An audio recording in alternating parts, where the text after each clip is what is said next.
Good evening and welcome to Sunset News this Sunday evening. As always, we bring you news, community stories, economics, weather and sports. I am Diana Master. Let's get into the news-making headlines tonight.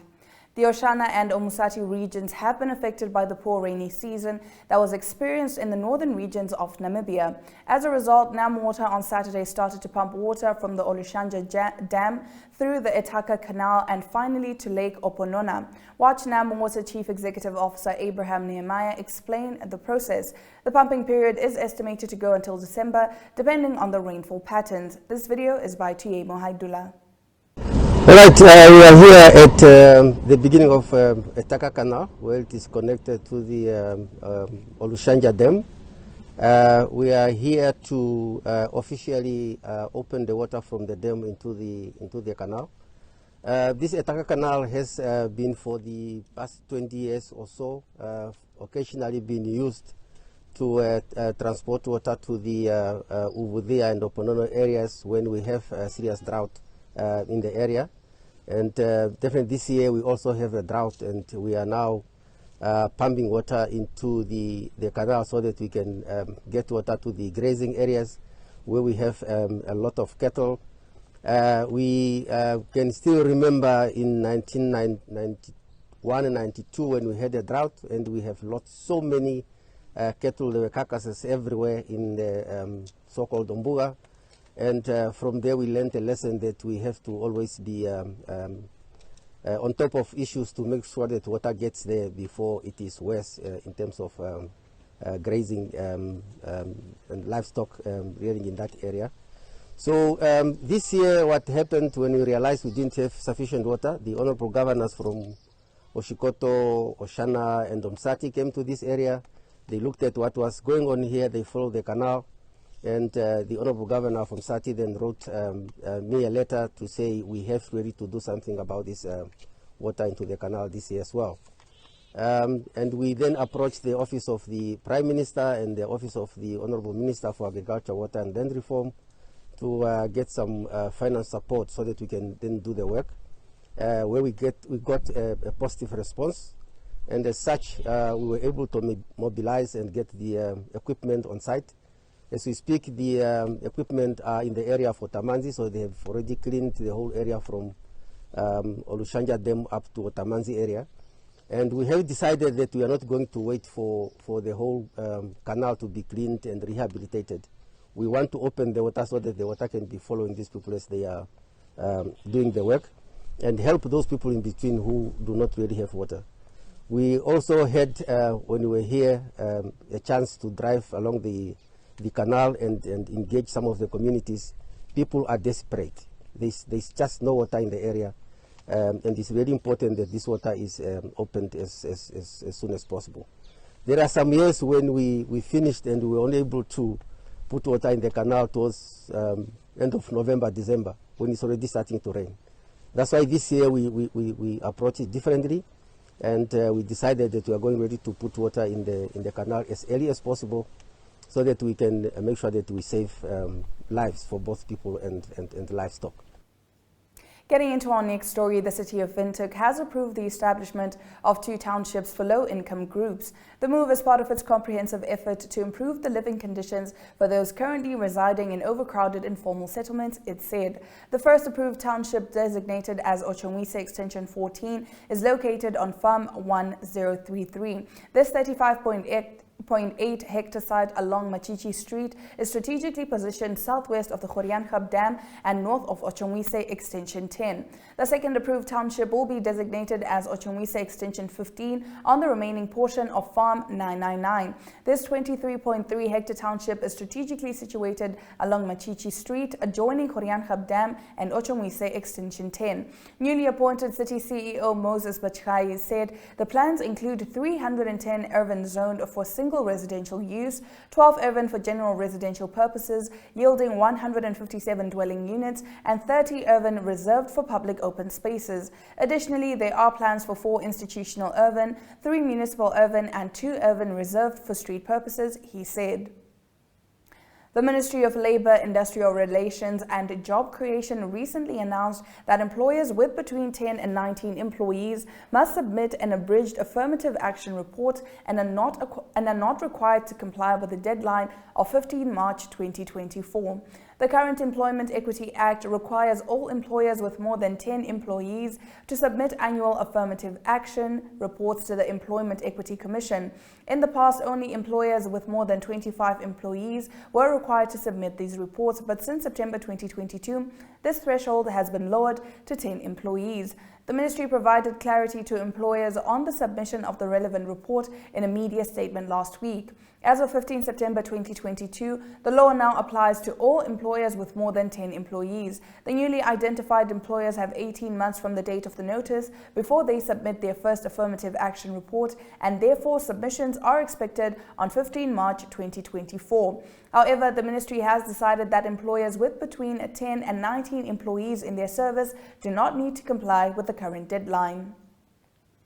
The sheep export abattoir at Bariental, which was taken over by Altava analyst ONL through Hatleaf, was officially relaunched last week and renamed as Farmers Meat Namibia, with plans to process 55,000 sheep this year. Speaking at the event, Vessie van der Feesthuizen, ONL Group CEO, said that Farmers Meat resumed commercial operations in October 2022 after a 2-year closure caused by the devastating drought in the country.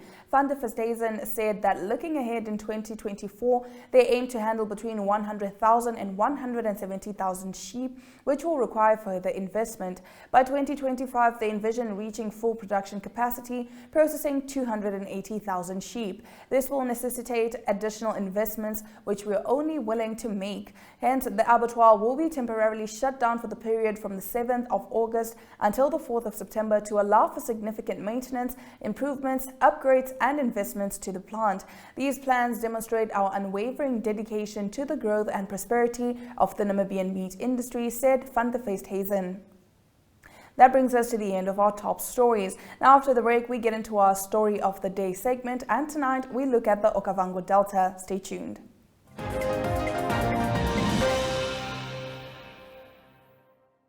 Welcome to Active Kids, a daily TV show that sparks creativity, learning, and fun for young minds. With exciting activities and lessons, Active Kids inspires curiosity and a love for learning. New face to the 15.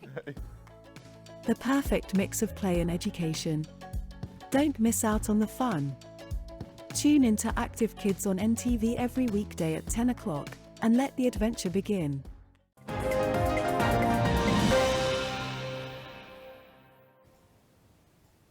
Let's get into our story of the day. The Namibian and Botswana governments may be risking their water resources for oil and gas revenue. Yolanda Nell has more. The Namibian and Botswana governments may be risking their water resources for oil and gas revenue. According to The Conversation, they have licensed Canadian firm Recon Africa to prospect for oil in the Okavango River Basin in an area covering 34,000 square kilometers. In total, the river basin covers 700,000 square kilometers, encompassing a network of river systems across Angola, Namibia, and Botswana. The Okavango River sustains over 500,000 people in Namibia and Botswana. The main livelihood activities in the basin are arable farming, livestock farming, fishing, and tourism. The Delta, a World Heritage Site, contributes significantly to tourism in Botswana. It is one of the largest freshwater wetlands in southern Africa and home to over 1,000 plant species. There is also 480 bird species, 130 species of mammals, and numerous species of reptiles and fish that can be found in the area. According to Surina Esterhuizen, Senior Lecturer, Centre for Environmental Management at the University of the Free State, it is worrying that oil and gas extraction is being considered in this area. The current exploration license in Namibia allows the company to drill exploratory stratigraphic wells. Drilling near the Omatako River in the country already endangers the groundwater since the drilling waste fluids have been discarded in unlined pits. Most people in this arid region rely on groundwater, which can easily be contaminated when the water table is shallow. Recon Africa estimates that the area has large volumes of oil and gas resources, though it has not yet fully assessed whether recovering them would be economical. Meanwhile, the Namibian government granted the Recon exploration licenses without following due procedure for its environmental impact assessment. This is despite the fact that the lease area includes part of the Kavango-Zambezi Transfrontier Park and the Okavango River. The team busy with the study used publicly accessible borehole data from the Namibian Ministry of Agriculture, Water, Land Reform and the Botswana Department of Water Utilities. They have found contamination could infiltrate the aquifer system and contaminate the groundwater near the Omatako River. Contaminated groundwater could take 3 to 23.5 years to reach the Okavango River system via the shallow, sandy aquifer. Contaminated groundwater from proposed drill sites could reach the Okavango Delta even faster along another route. The geologist structures in the area are associated with part of the Earth's crust that are tectonically active. They might change. This makes it more complicated to access the delta's vulnerability. Existing permeable structures can serve as pathway for groundwater contamination. In economic news after the break, we look at Standard Bank's headline earning and take a look at business news of sub-Saharan Africa. Stay tuned.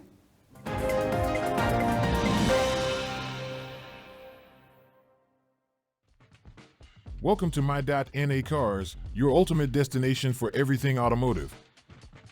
I am your host, Diana Master. Teamwork makes the dream work, right? Discover the latest models, innovative technologies, and expert insights from our passionate hosts. Learn essential maintenance tips and get exclusive behind-the-scenes access to the automotive industry. Don't miss My.NA Cars on NTV every Thursday at 2100 hours. Tune in and ignite your passion for automobiles.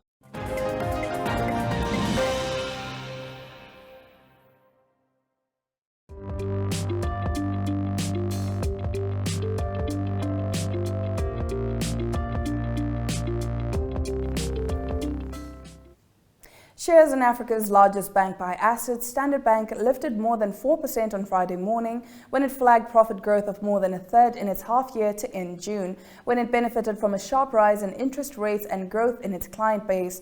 Headline earnings per share are expected to rise between 33% and 38% in the period to end June, the group said, also providing a guidance range taking into consideration the effects of new accounting rules of up to 35%.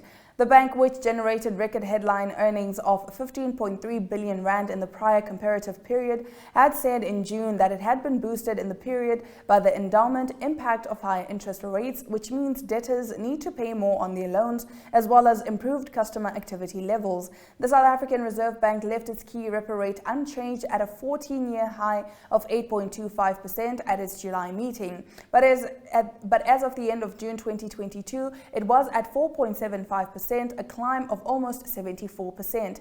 Standard Bank, valued at almost 325 billion rand on the JSE, had also warned in June it was seeing increased pressure on customers as a result, while remaining concerned about the increased risk of sovereign defaults in Africa, according to Fin24.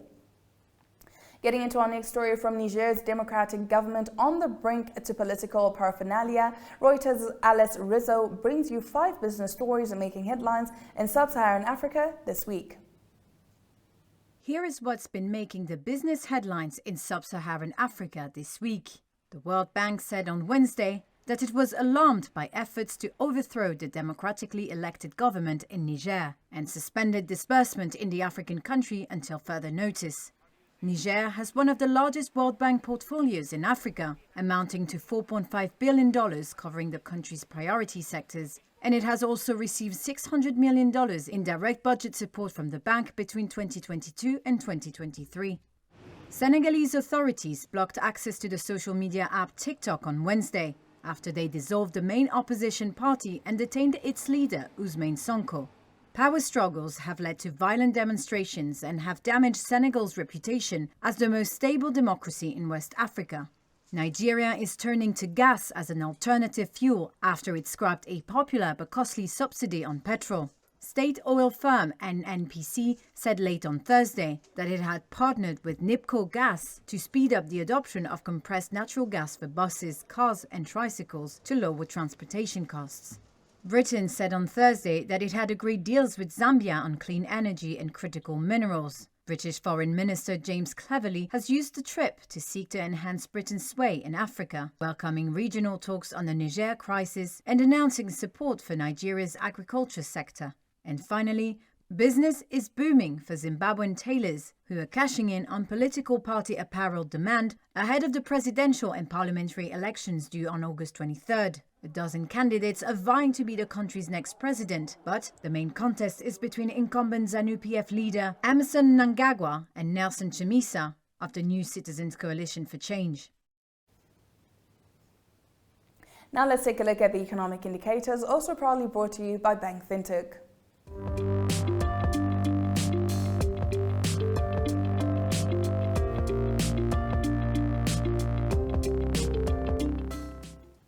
The Namibian dollar trades at 23.41 to the British pound and at 20.25 to the euro. 2 Namibian dollars and 57 cents buys you 1 Chinese yuan. Looking at commodities, all commodities are up, save for copper, which took a dip of 1.40% and now trading at $8,450 and 50 cents per ton. After the break, we dive into international news, and tonight we take a look at the 5.5 magnitude earthquake that struck East China.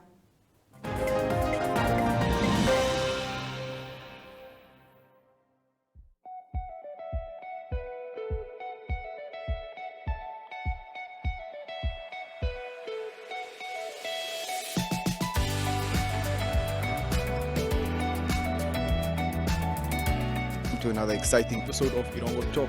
Jullie is weer en vertel ook vir julle waar die vis julle moontlik gaan byt.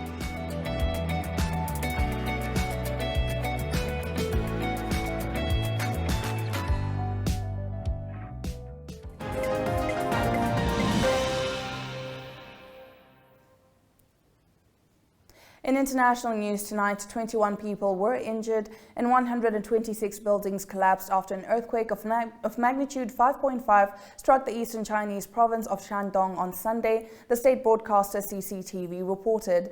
The earthquake, 10 kilometers deep, jolted Pingyang County of Daeju City at 2:33 a.m., according to the China Earthquake Network Center.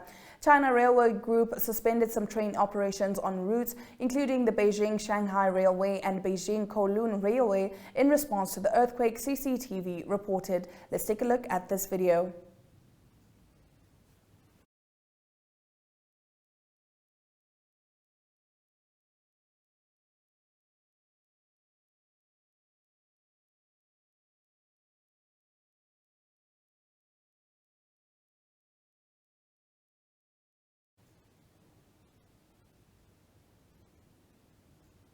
Getting into our next story, Elon Musk said on Saturday his X social media platform, formerly known as Twitter, will pay the legal bills and sue on behalf of people who have been treated unfairly by employers because of posting or liking something on the site.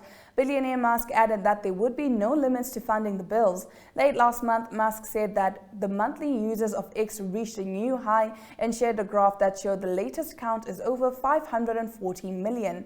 The figures come as the company is going through organizational changes. After 17 years with an iconic bluebird logo, Musk renamed Twitter as X and unveiled a new logo in July, marking a focus on building an everything app. After the break, we take a look at the weather predictions.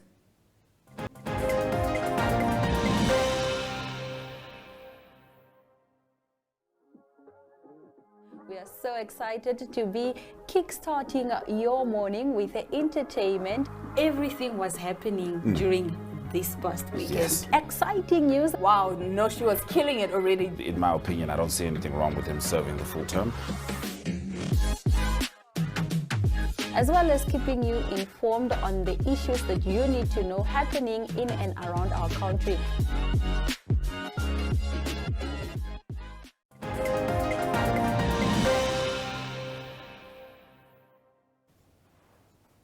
Now let's take a look at the weather forecast. In the northern region, weather conditions are clear throughout the day with maximum temperatures ranging between 24 to 28 degrees Celsius, while the minimum temperature ranges between 8 to 11 degrees Celsius. The central region can also expect clear weather conditions. Maximum temperatures are expected to range between 23 and 26 degrees Celsius, while the minimum temperature ranges from 8 and 11 degrees Celsius. Stick around after the break. We take a look at the sports package, proudly brought to you by SportsWrap.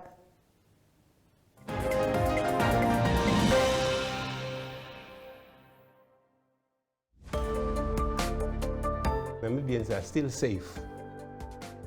Everywhere else, the Supreme Court said we are not going to rely on foreign judgments. By all means, we try to not make journalists public figures, but at the end of the day, they are. Very good evening. My name is Taiwan Jabela, your host. With their Protestant offsprings. But the implementation, like she's saying, is another thing.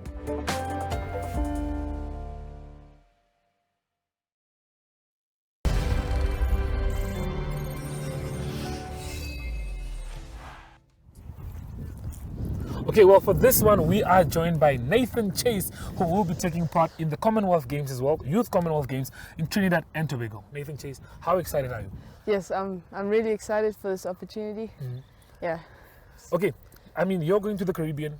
Have you been there before? No, not at all. Okay, so mentally, physically, how prepared are you? How ready are you for this? I think it's been a good preparation. The last couple of weeks have been very good. I've been hitting good times in training, so I'm in a good spot mentally. Yeah. Positive, and I'm ready. Yeah. Okay, I spoke to your coach. I mean, she's been giving you the work. She's been putting you through it, but she says she's happy with how you've been progressing in your training. But how important is it for you to have her in your corner, coaching you and making sure that you are ready for events like this? Yeah, I think she's a really good coach because she focuses on the physical and the mental aspect. She wants the best out of the athletes and wants to make sure they're happy all the time. And she's been really good at helping me if I want to push too hard, staying back, knowing when to push and knowing when to take it easy. Okay. Now, my question for you is that I've been wanting to ask you is, I mean, we all know you as the Chase brothers, you and your little brother. You guys both took part in the African Triathlon in Swakopmund. Yeah. Okay. When did you get into triathlon? When did you tap into your athlete career? So my first triathlon was probably when I was about 7 years old. It was the R&B off-road triathlon. That's what it's called now at Ornop Dam. It was the night before that we decided to race, and I wasn't a great swimmer at that time. So we did like a team where someone swam for me and then I did the bike and we ran together then. Okay, it was a team effort because your swimming wasn't that good. No. And how's your swimming now? It's good. I've been working on it a lot. So so you'll say it's better? Yeah. Okay, but now out of the three, I asked this to Furi the other day, and let me ask you the same question. How out of all the three items, I mean, you cycle, you swim, and then you also run. Yeah. Which one would you say is your strongest point, or let me say your favorite, and which one would you say is the game? Or I don't know if you have that. Yeah. I think at the moment I'm enjoying all three a lot. Okay. The cycle is definitely my strength, and it's where I can make up a lot of time. Okay. But yeah, I don't really have one that I don't like. The swimming is obviously the hardest one for me because I'm still a little bit behind. Okay. But I still enjoy it a lot. Okay.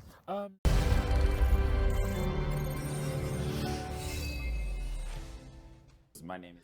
Good day everyone, time for international sports news, and starting off with World Cup netball first. It's finishing on Sunday with the finals being at 8 p.m.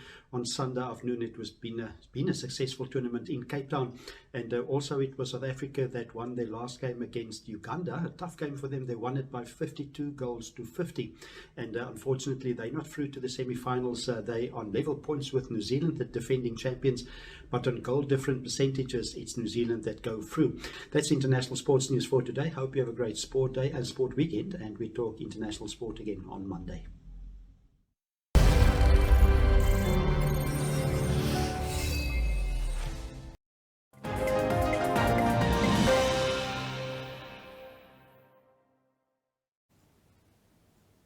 Thank you for staying with Sunset News. Now let's take a look at the highlights just in case you need a quick recap. The Ministry of Labour, Industrial Relations and Job Creation recently announced that employers with between 10 and 19 employees must submit an abridged affirmative action report and are not required to comply with the deadline of 15 March 2024. Shares in Africa's largest bank by assets, Standard Bank, lifted more than 4% on Friday morning when it flagged profit growth of more than a third in its half year to end June, when it benefited from a sharp rise in interest rates and growth in its client base. Headline earnings per share are expected to rise between 33 and 38% in the period to end June, the group said, also providing a guidance range taking into consideration the effects of new accounting rules of up to 35%. That is it for today's broadcast. Thank you so much for watching Sunset News. Make sure you join Sunset News on Facebook and all the NMH platforms on weekdays, as well as on our website, 102.com. Sunset News screens on DSTV channel 285 and GoTV channel 25 every weekday and now on Sundays from 7:30 to 8 p.m. I am Diana Master, and this has been Sunset News. Don't end your day without us.